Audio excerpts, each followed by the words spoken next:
장예찬 청년재단 이사장, 권지웅 전 더불어민주당 최고위원 두 분과 함께하겠습니다. 안녕하세요. 안녕하세요. 네, 유튜브로 지금 저희 모습 생중계되고 있으니까요. 유튜브 MBC 라디오 시사 채널로도 함께해 주시면 감사하겠습니다.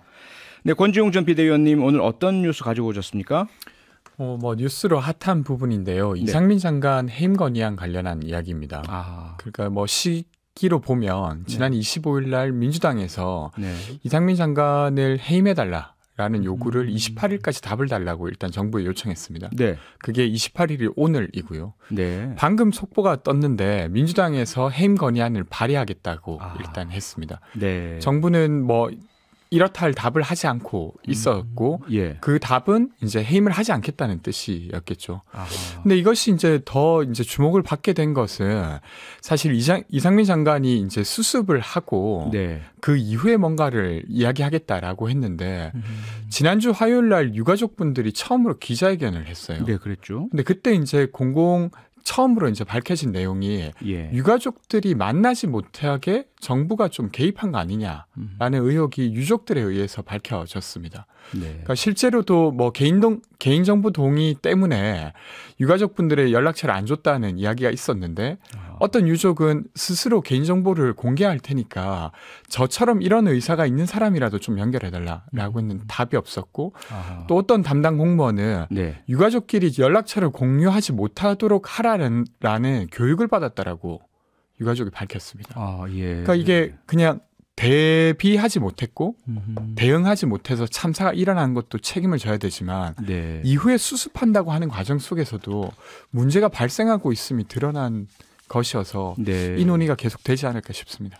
네, 권지웅 전 최고위원님께서 정부에서 이렇다 할 답이 없다고 말씀 주셨는데 언론에 보면은 인용 보도죠. 물론 대통령실 관계자의 말에 따르면 수사가 진행 중인 상황인데 국정조사를 한다는 것도 의문인데도 불구하고 받아줬는데 이제는 인사권까지 대통령의 고위 권한이 인사권까지 건드린다라면서 좀 격앙되고 강경한 모습 보인다라는 보도들이 이어지고 있지 않습니까? 그렇다라면 뭔가 조금 여권에서 기다려주기를 대통령실이나 정부에서 기다려주기를 바라는 것 같은데 그래도 지금 오늘까지 파면을 해야 한다 이런 입장이신가 보죠. 그러니까 저는 그런 것 같은데요. 그러니까 처음에 이제 대비하지 못했고 대응하지 못해서 참사가 일어난 것에 대해서 이상민 장관이 책임을 가지고 있다는 건 확인이 됐었는데 수습을 잘할 거라고 일면 믿는 부분도 있었습니다. 근데 유가족들을 전혀 챙기지 않았고 유가족분들이 말하시기를 자기와 비슷한 경험을 가진 사람을 만나는 것 자체가 큰 위안이 된다.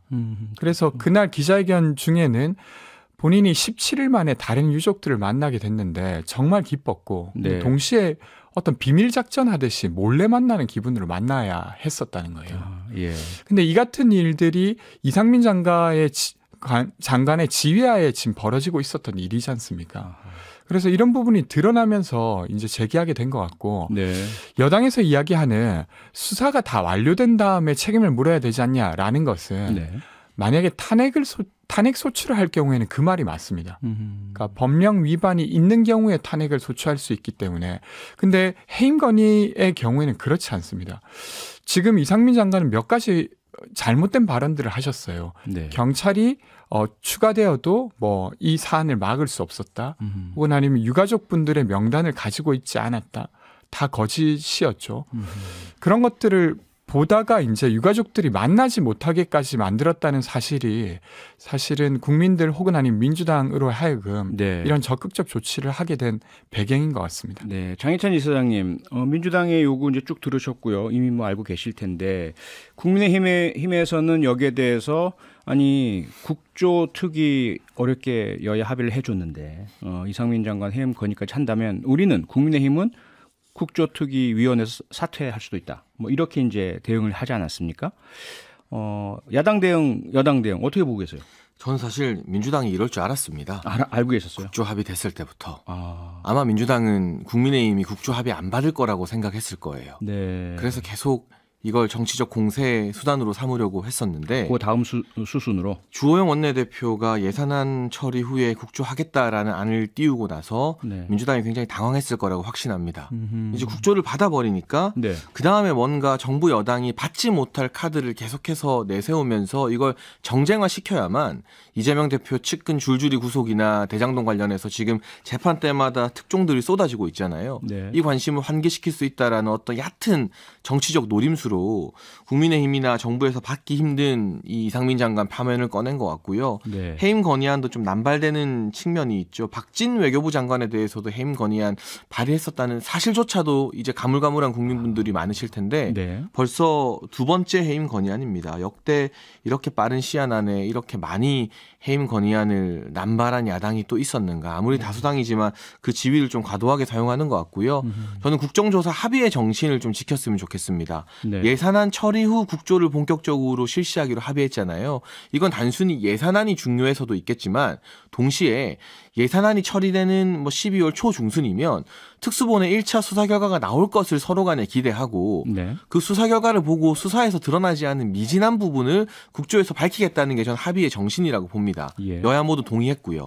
그런데 지금 특수본 수사 결과 나오기 전, 그 예산안 통과 전에 일단 장관이 먼저 물러나라는 것은 이 합의 정신을 어긴 거죠. 네. 특수본의 결과를 보고 거기서 부족한 것들을 국조를 통해서 진상규명을 해내서 만에 하나 행안부 장관 차원의 업무 미비라던가 수습 미비 등등이 추가적으로 밝혀지게 된다면 그때 가서 책임지라는 요구에 대해서 누가 반대할 수 있겠습니까? 다만 지금은 수사도 그리고 국정조사도 하지 않은 상태에서 덮어놓고 국무위원회 거치부터 결정하라고 하는 것은 어렵사리 합의안이 국정조사의 정신을 위배한 것이다. 네. 원점으로 돌아가서 국조 합의의 정신을 되새긴다면 예. 특수본 수사 결과 보고 예산 처리 이후에 충분히 민주당이 원하는 진상규명의 장 그런 시간을 가질 수 있을 테니까요. 네. 민주당에서도 행안부 장관이 정말 잘못한 것이 있다면 이렇게 해임 건의안으로 물러나라고 정치적 압박을 가하는 것이 아니라 네. 국조 자리에서 물러나지 않고는 못 빼기는 명확한 증거나 팩트 등을 찾아내서 제시하면 되거든요. 그게 국회의 역할이고 국회의 실력입니다. 네. 국정조사에서 실력을 보여주면 돼요. 3M, 이모 이런 이상한 노릇하지 말고요. 네. 근데 왜 본인들의 실력을 보여줄 판이 깔렸음에도 그 무대가 아니라 자꾸 다른 식으로 의석수를 이용해서 정쟁을 하는지 그 부분이 좀 너무 과도하게 힘을 쓰는 걸로 보이지 않을까 싶습니다. 네, 제가 질문드린 그 하단부에 있는 부분, 민주당의 비판은 그렇다 치고요. 그럼 국민의힘에서는 마찬가지로 어렵게 합의한 국조특위 진행해 나가시면서 국민의힘의 실력을 보여주시는 게 좋지 않을까. 이렇게 민주당에서 이상민 장관 해임 요구를 한다고 해서 국민의힘 국조위원들이 사퇴를 시사한다는 것도 조금 문제가 있지 않을까요? 어떻게 보세요? 합의 정신을 어기고 나오니까 네. 여기서도 이제 반발을 하는 건데요. 네. 저는 그럼에도 불구하고 국조 자체는 정상적으로 진행되어야 한다고 생각을 합니다. 그렇죠. 어렵게 합의했기 때문에. 그렇죠. 그런데 예. 이게 정상적으로 여야가 같이 참석해서 제대로 진행될 수 있게끔 예. 야당이 아무리 의석이 많아도 또 여당 협조 없이는 국조 원활히 진행하는 게 쉽지 않거든요. 네. 이런 부분을 위해서라도 민주당도 좀 이성을 찾고 이 합의 정신을 지켰으면 좋겠고요. 네. 명확하게 책임 소재를 가리고 진상 규명을 하는 게 중요하다고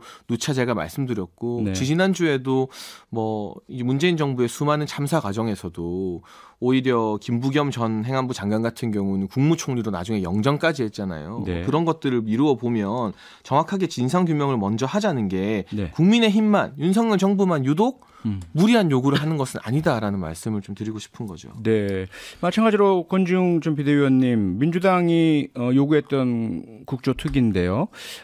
아예 국조를 열어서 이 문제를 해결하는 게 어떨까? 왜냐하면 지금 오늘 해임 건의안 발의를 한다고 하셨지만 결국 대통령이 받아들이지 않으면 해임 건의에서 끝나는 거 아니겠습니까? 실질적인 효력이 없잖아요. 어떻게 보세요? 일단은 저는 국정조사와 지금 해임 건의는 좀 분리해서 이해해야 된다고 분리해서 생각합니다. 별도로. 왜 민주당이 이 이야기를 다시 하게 됐냐면요. 네. 유가족분들이 이 이야기를 하시니까 하는 거예요. 그러니까 과거에는 유족분들, 그러니까 참사가 일어나고 행안부가 수습한다고 말할 때 행안부가 당연히 유가족분들의 어떤 요구를 받아서 수습하고 있다고 믿어왔기 때문에 네. 그 이야기를 하지 않았던 것도 있었습니다. 근데 전혀 그렇지 않았어요. 유가족분들이 그렇게 말하는 겁니다. 대통령님 제발 이상민 장관을 처벌해달라고 말하고 있지 않습니까?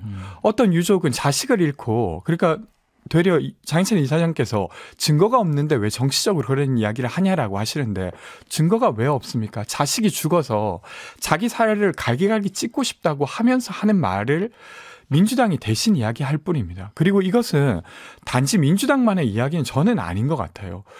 그냥 국가를 살아가는 국민으로서 국가가 사실은 한 4시간 동안만 작동했더라도 이 같은 일이 안 벌어졌을 것 같은데 국가가 작동되지 않아서 이 같은 일이 벌어졌고 그럼 국가에게 당연히 책임을 물을 수밖에 없는 거 아니겠습니까? 그런 측면에서 이야기하는 것이라고 저는 생각해요. 그리고 국정조사랑 수사랑 민주당은 계속 분리해서 이야기해 왔습니다. 수사라고 하는 건 어떤 형사적인 처벌의 여부를 다루는 것이고 국정조사는 그것을 넘어서 행정적이거나 정치적이거나 도의적인 것을 다루어서 재발방지 대책까지 내놓는 것이라고 말씀드렸기 때문에 네.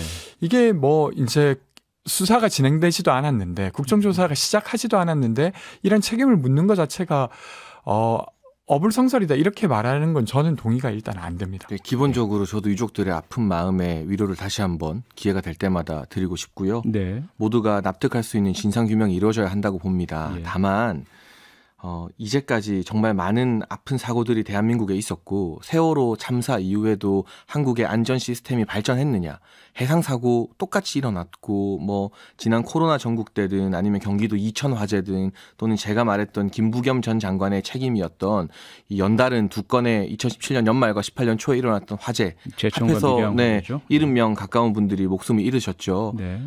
다 고통스러우셨을 겁니다. 그런데 그때마다 저희가 코로나 첫 사망자 발생 때 문재인 전 대통령 청와대에서 하하호호하면서 짜파구리 드셨어요.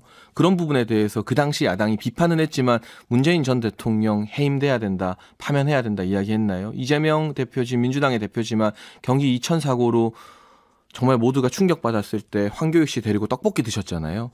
그때 뭐 이재명 도지사에 대해서 뭐 물러나라고 야당에서 뭐 결의를 하거나 경기도 의회 야당들이 뭐 해임 건의안을 띄우기로 했습니까? 김부겸 총리 사례는 제가 충분히 예를 들었고요. 그 가슴 아프고 분노한 마음을 이해하고 정부가 계속해서 낮은 자세로 유족들과 소통하는 것이 물론 중요합니다. 미흡한 절차가 있었다면 보완해야 되고요. 다만 이런 참사가 일어났을 때 무조건적으로 국무위원이 책임을 지는 것이 이전 전례와 미루어 봤을 때 반드시 선행돼야 될 조치인데 지금의 국민의힘만 안 하고 있는 것이냐 아니면 그렇지 않은 것이냐 좀 객관적으로 볼 필요도 있다고 생각합니다. 조금만 더 이야기 드리고 싶은데요. 죄송합니다. 예, 짧게만 네네. 예. 저는 사망의 원인에 따라서 국가의 책임의 정도가 다른 것 같아요. 근데 그게 굉장히 위험한 말씀이신 게요. 이전에 화재 사고나 코로나 백신 사고들은 국가 책임이 아니다라는 말로도 읽힐 수 있어서 그 희생자분들이 굉장히 분노하실 수 있을 만한 발언이죠. 그렇죠. 그렇게 말씀드리는 건 아니고 사실 이 사안 같은 경우는 아주 직접적으로 국가가 부재함으로써 사람들이 죽었던 사안입니다. 그렇기 때문에 이렇게 책임을 묻는 것이고요. 둘째로 지금 이상민 장관은 수습을 막고 있는 주체예요. 그러니까 유가족분들이 서로 연결되지 못하게 하는 조치를 공무원으로 하여금 하게 하고 있는 사람입니다. 그건 좀 확인되지 않은 사실이라고 보는데. 물론 이제 어떤 한 유가족의 질문이긴 합니다만. 두 분 일단 이렇게 자꾸 이어지시면 되도록표 될 것 같아서요. 일단 여기서 조금 마무리하고요. 다음 기회에 한번 이 사안 가지고 추가 토론을 해보도록 하겠습니다. 네. 두 번째로 준비한 장해찬 이사장께서 준비해 오신 뉴스죠. 잠시 오디오 먼저 듣고 이어가 보겠습니다.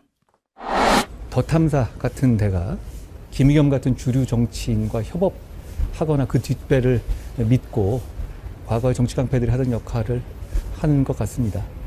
민주당과 더 탐사는 협업하고 그것이 거짓으로 드러나도 사과를 안 하고 있고요. 앞으로도 계속 이러겠다고 공언하고 있습니다. 이걸 그대로 두면 무법천지가 되는 건데요. 그렇다면 너무 끔찍한 얘기 같습니다.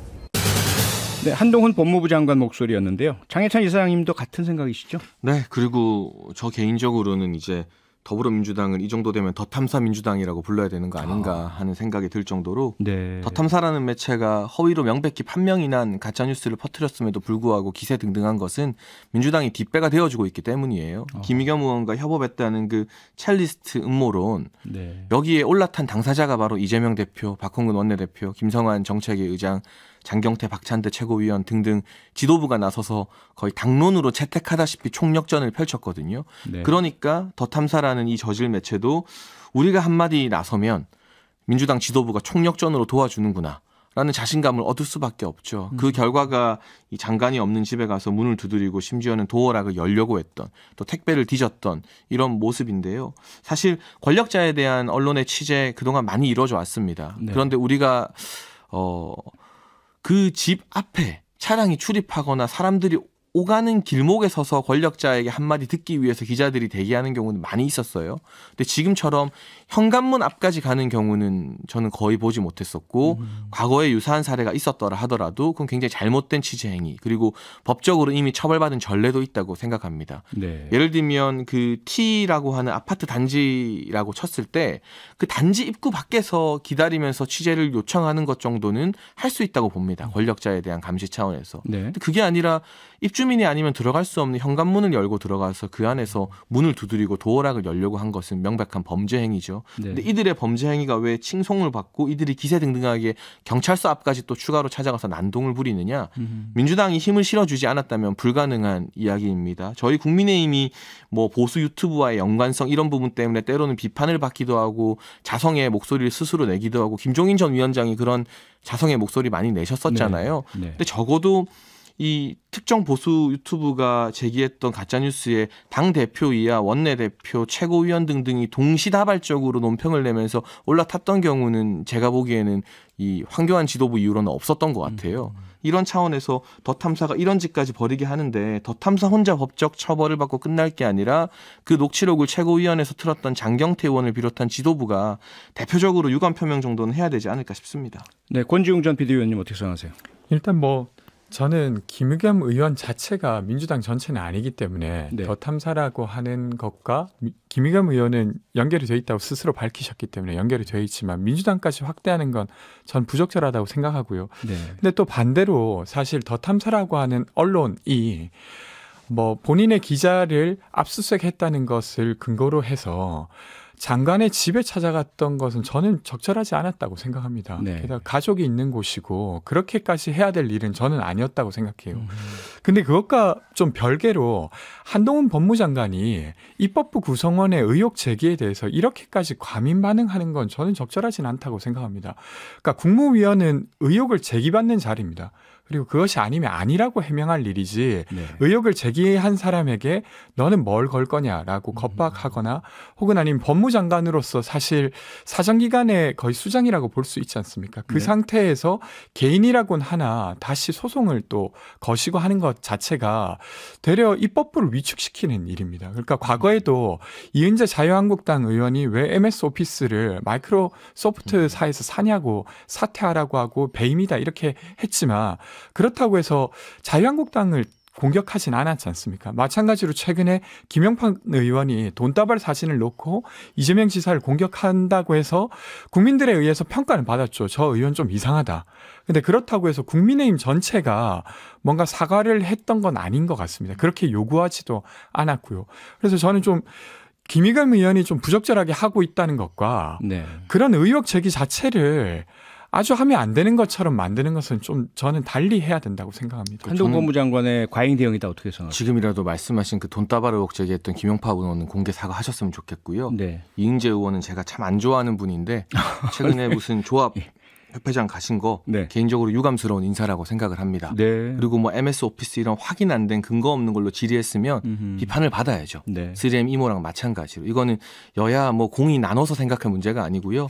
저는 그러나 대통령실의 장경태 의원 고발이나 한동훈 장관의 김의겸 의원 고발은 고발 난반이 아니라 국회의원들의 수준 낮은 가짜뉴스 음모론에 대한 전례를 세우기 위해서 기준점을 찾기 위한 고발이 됐으면 좋겠고, 그게 네. 여당이든 야당이든 돈다발 의혹이든 첼리스트 음모론이든 확인되지 않은 가짜뉴스에 대해서는 국회의원들이 근거 없이 막 질의하는 게 면책특권 뒤에서 용인되어서는 안 된다. 그렇기 때문에 국회가 몇 년째 가장 신뢰받지 못하는 기관으로 국민들 손에 꼽히는 건 아닌가 싶어서요. 네. 여야 스스로 다 돌아봐야 된다고 봅니다. 알겠습니다. 오늘 여기까지 하겠습니다. 장예찬 청년재단 이사장, 권지웅 전 더불어민주당 최고위원 두 분 갖겠습니다. 두 분 수고하셨습니다. 고맙습니다. 고맙습니다. 평일 저녁 6시 5분에 여러분을 찾아갑니다. MBC 라디오 표창원의 뉴스 하이킥.